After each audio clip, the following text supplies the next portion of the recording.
Presentado por Mr. Storage y Aguas Andinas. Bienvenidos a una nueva edición de La Mesa. Invitada hoy es Analía Rojas, directora ejecutiva de Acera. Para los que no siguen el tema energético, Acera reúne es el gremio que representa a las renovables. ¿Qué tal? Gracias por estar acá.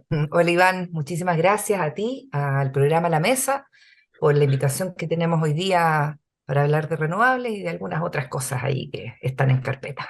Así es. Bueno, arranquemos con lo complicado. Hay una crisis esta semana, cayó, por decir, una tercera renovable. Hay un desafío que se viene planteando hace meses y es bastante técnico. Los que me siguen, yo lo he conversado y lo he escrito en mi columna, pero más o menos es que hay un desfase del sistema de precios que tiene el sistema energético de Chile, que tiene 40 años, que le está jugando en contra a este boom de renovables. Y tiene algunas empresas en problemas.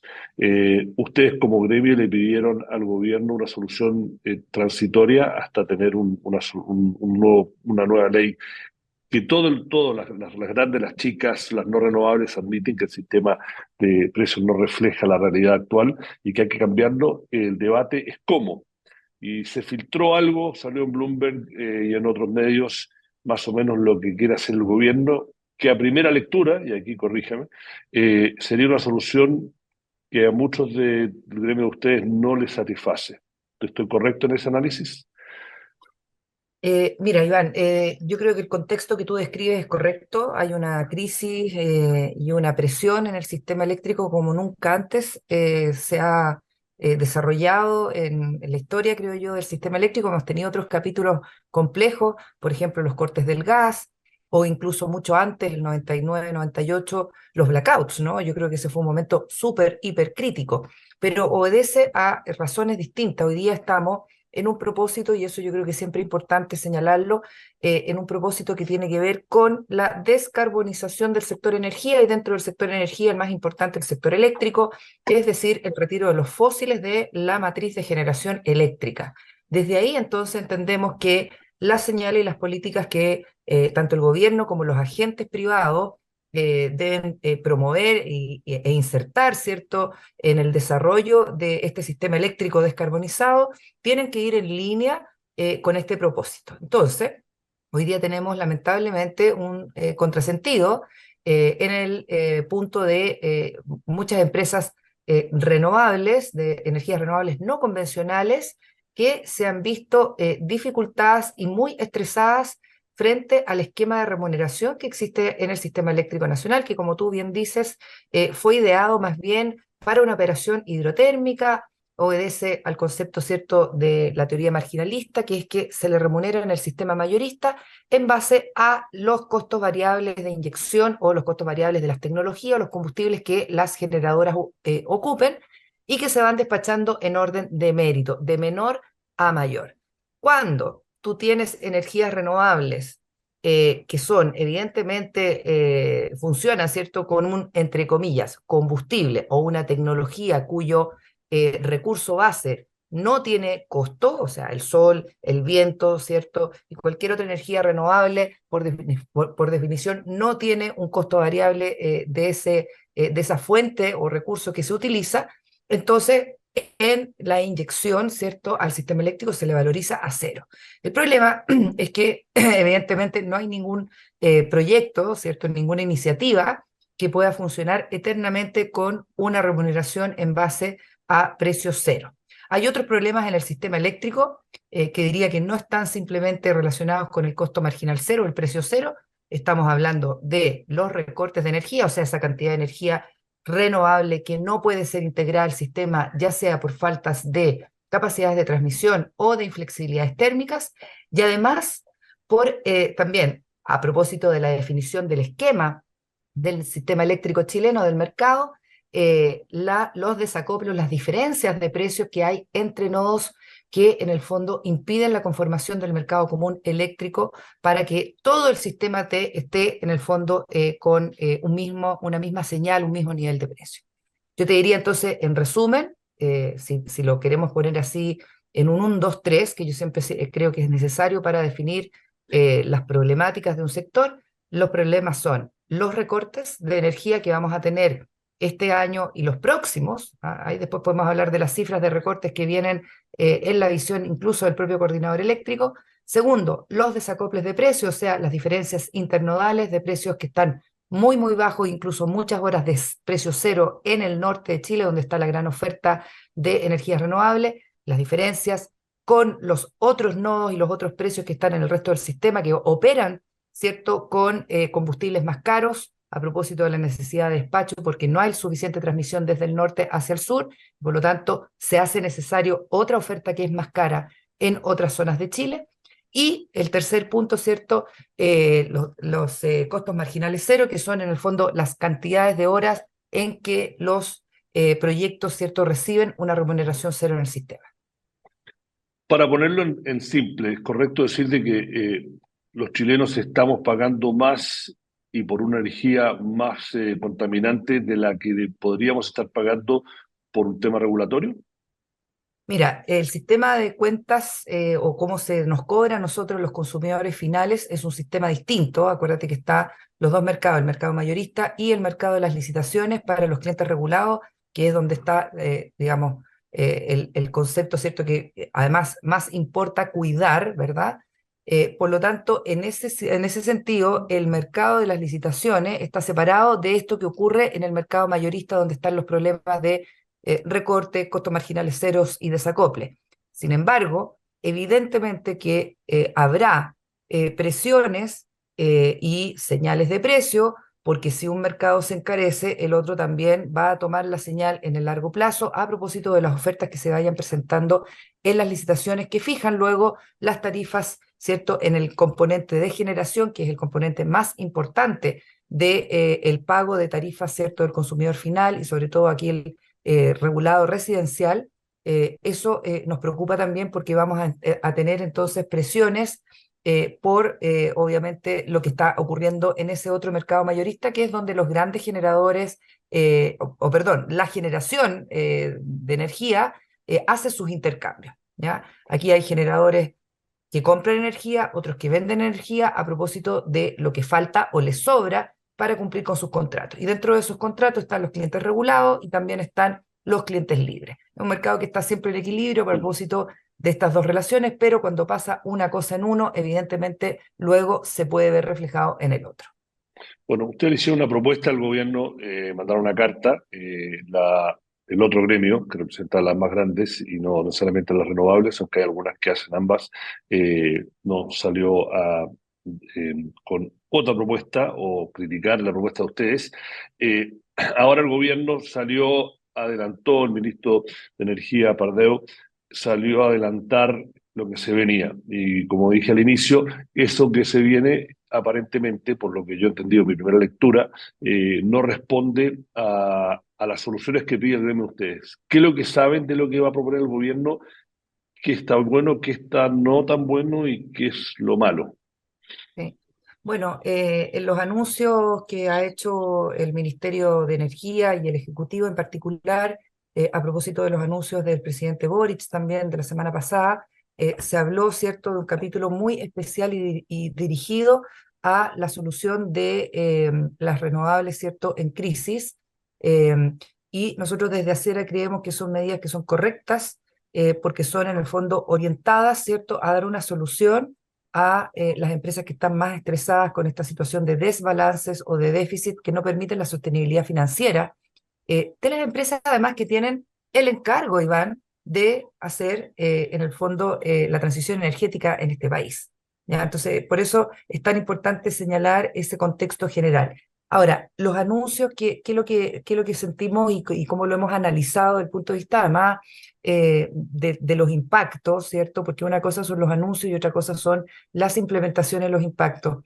Nos preocupa, si bien es cierto, las direcciones son correctas, los tiempos en los cuales esos anuncios se pueden materializar. Se habla de almacenamiento, se habla de la devolución de algunos ingresos que se producen por las congestiones de las líneas eléctricas, y eso está perfecto, digamos, en términos de, como te decía yo, el contexto, ¿cierto?, que viene a dar algún tipo de solución a las renovables en apremios, pero nos preocupa enormemente el instrumento la forma de la discusión o diálogo con el Parlamento y cómo esto va a afectar finalmente también a la cuenta de los consumidores finales, porque evidentemente aquí tenemos un problema, ¿cierto?, de transferencias entre distintos mercados. Entonces, a ver, si tú me lo pones así en blanco y negro, yo creo que aquí tenemos un problema de un déficit, ¿cierto? Un desbalance financiero de muchas empresas renovables no convencionales, que fueron precisamente las que vinieron desde el año 2015 en adelante a romper el paradigma, ¿cierto?, de la concentración y de la poca competencia que tenía este sector que se llama el segmento de la generación eléctrica. Esas son las empresas que están en problemas, ¿no? Pero Eh, voy a tener que interrumpirte un poco en eso, sí, porque uno de los argumentos que hacen cuando he venido reporteando este tema, al cual no soy experto, pero en las últimas semanas he leído bastante, he hablado con diferentes actores, uno de los argumentos que incluso lo dice gente del propio gobierno, en off, dicen, oye, todos estos que vinieron sabían cómo era el sistema chileno y hicieron una apuesta, ¿no? Sabían que había lo hemos problemas de escuchado. transmisión, que Aguirre no iba a estar lista hasta 2028, que probablemente sea 2030, y que habían otro sistema. Entonces, ¿por qué vienen, entre comillas, a llorar ahora? ¿No? Y otra crítica que hace, dicen, creo que no leyeron bien o no entendieron bien estas extranjeras cómo funcionaba el sistema y cómo era la regulación. Estoy poniendo el argumento que ponen algunos No, acerca de esto. oye, Iván, totalmente, nosotros también lo hemos escuchado y lo hemos conversado y hemos lamentablemente entendido que ese es un argumento como del capitán después de la guerra, digamos. Yo quiero recordar dos o tres cosas que son importantes para dar en el fondo un calce con esta especie de arreglo, ¿cierto?, del argumento ex post o la posverdad, ¿no? O sea, si hablamos desde la posverdad, eso que tú dices efectivamente se ha instalado.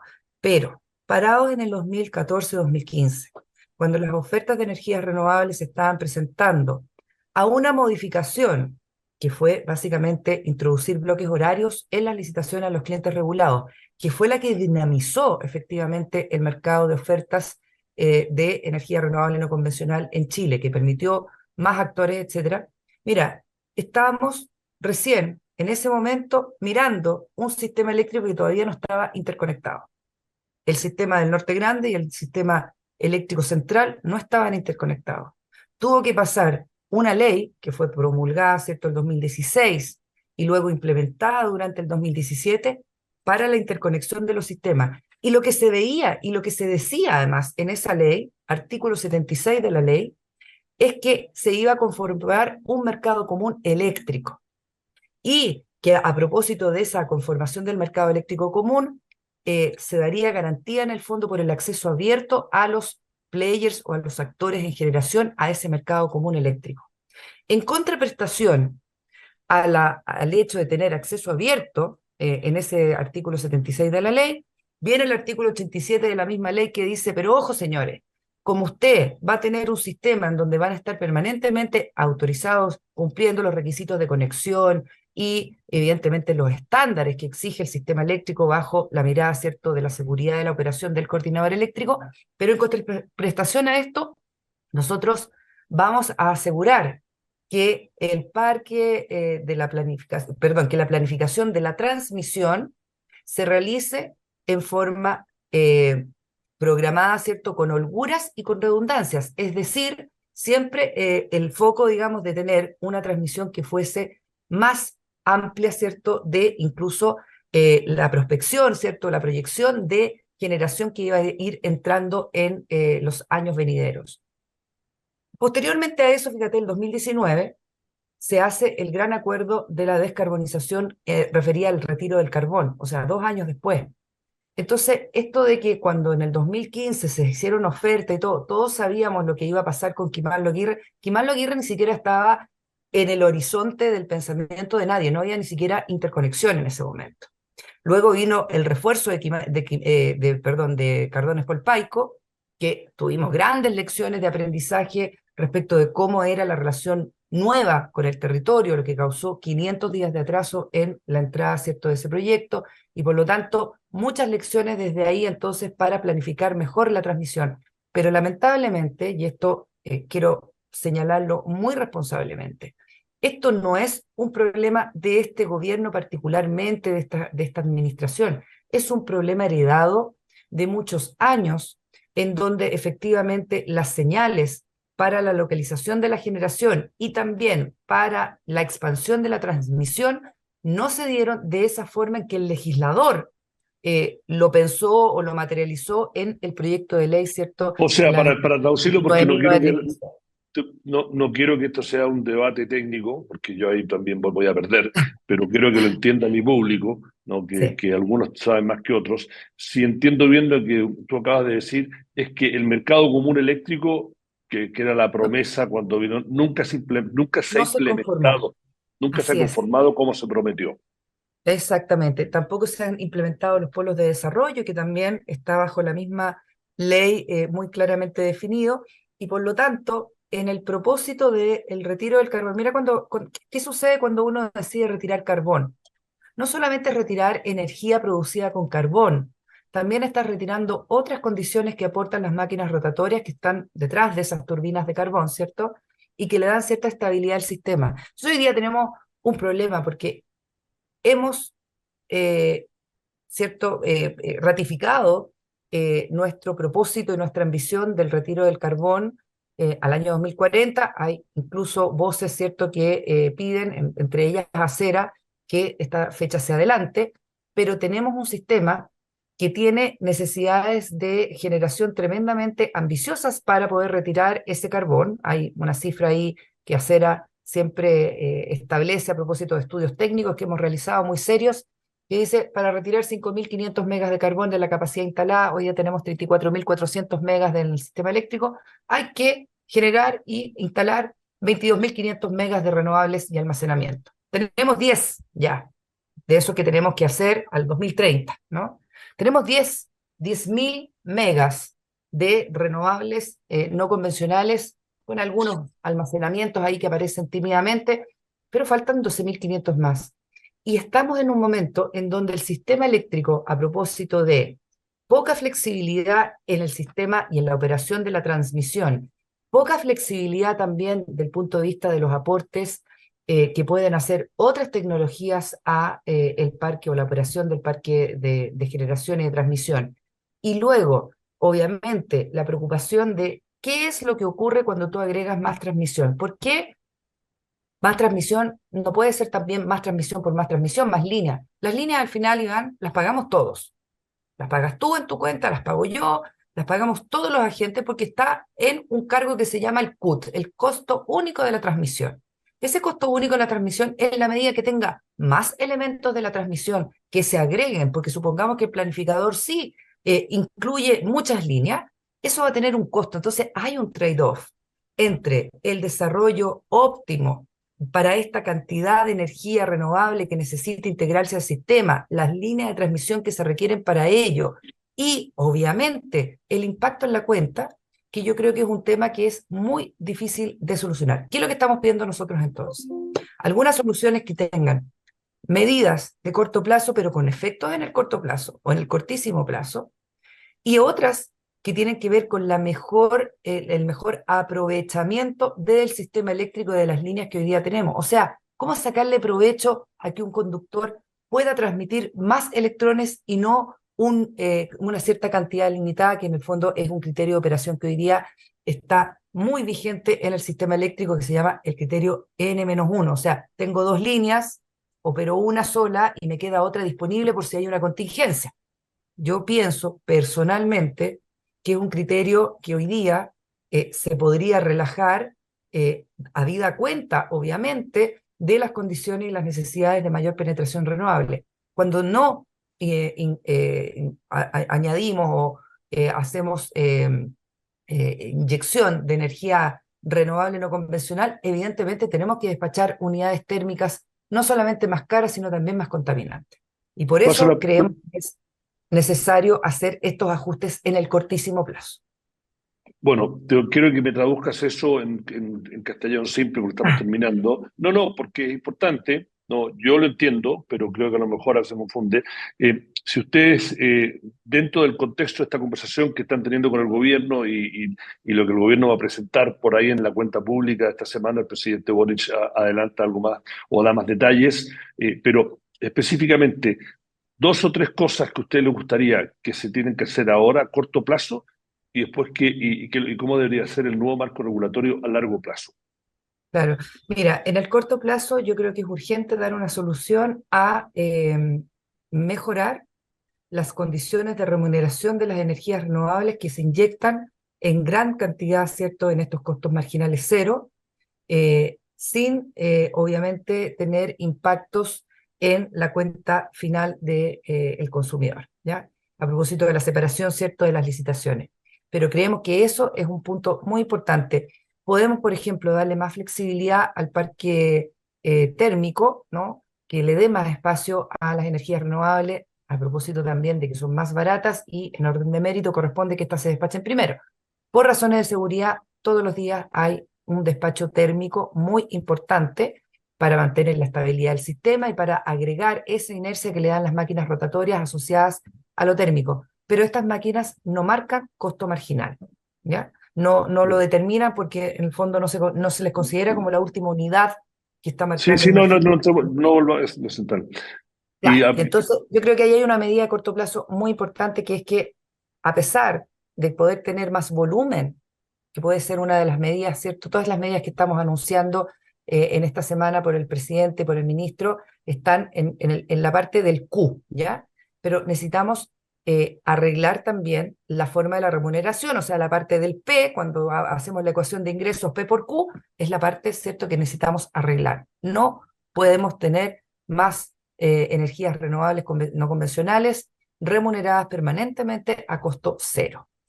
Para el largo plazo, evidentemente, también tenemos que discutir un cambio en el sistema de remuneración de un sistema eléctrico con alta penetración renovable y evidentemente entre el corto y el largo plazo, o sea, eso que llamamos el mediano plazo, dar soluciones que yo creo que ahí va súper bien enfocado las medidas que ha anunciado el ministro y el presidente en relación a la dotación de más almacenamiento como activos de la transmisión, ¿ya? Creo que eso es una señal correcta. El problema es ver quién paga ese almacenamiento y evidentemente entender si esto va a tener efectos o no en la cuenta final de, sobre todo, la gran parte de la población que actúa como clientes regulados en sus tarifas, ¿ya? y voy a hacer la última pregunta porque estamos quedando sin tiempo, que siempre termino con esta pregunta a los invitados. En el contexto de lo que estás viendo de esta conversación o discusión o polémica, si uno quiere decir, ¿optimista o pesimista de que de acá a fin de año vamos a tener una solución que deje más o menos contento a todos los actores? Me encanta tu pregunta, Iván. Yo siempre lo digo en todos los foros en donde además tengo oportunidad de ser invitada. Yo soy una crítica optimista. O sea, creo que nosotros tenemos que poner en el tapete las cosas que hoy día podrían funcionar mejor, donde están los espacios de mejora, contribuir con el diálogo técnico a que tanto el Ejecutivo como el Parlamento den cuenta de buenas soluciones. Y para mí es esencial, mira, el periodo en donde yo creo que está más complejo eh, para hacer, para obtener soluciones, primero que dejen contento a todos, es en el periodo del cortísimo plazo. O sea, de aquí a fin de año y el año 2024. Eso van a ser periodos muy complejos. Quiero repetir una frase también que le he dicho varias veces y yo creo que es ahí, es muy conceptual, pero al final, o filosófica, pero al final es real. Mira, la transición energética tiene ganadores y perdedores. En este momento todos queremos ser ganadores, ¿ya? Y por lo tanto es algo que tenemos que de verdad reflexionar de cómo hacemos este propósito que es más grande que le vaya bien a una empresa eléctrica o una otra. Es, en el fondo, la descarbonización, ¿cierto? La transición energética del sistema eléctrico. Lo segundo, el consumidor final no puede ser el perdedor. Así que en ese sentido creo que hay que unar esfuerzos y dialogar, dialogar, dialogar. O sea, nosotros notamos que hay una necesidad en el sector de ser convocados con gran liderazgo por parte del Ministerio de Energía y por el ministro Pardo para poder sentarnos, para de verdad enfocarnos en las soluciones que son factibles de implementar de aquí al corto plazo y no simplemente anuncios que a lo mejor pueden ser más bien eh, aplicables, ¿cierto?, en un mediano o largo plazo que, como decía Keynes, puede ser que estemos todos muertos, Todos ¿cierto?, en muertos. el largo plazo. Así que Esperemos que no. ese Bueno, sería el mensaje final. bueno, con eso llega hasta fin, 22 minutos, que es más o menos lo que prometemos siempre. No, Ana María Rojas, muchas gracias por estar acá, directora ejecutiva de Acera. Creo que esto no se va a solucionar en las próximas semanas, así que probablemente en los próximos meses vamos a estar conversando de nuevo a ver cómo viene esto. Muchas gracias y seguimos Encantada, conversando. Iván.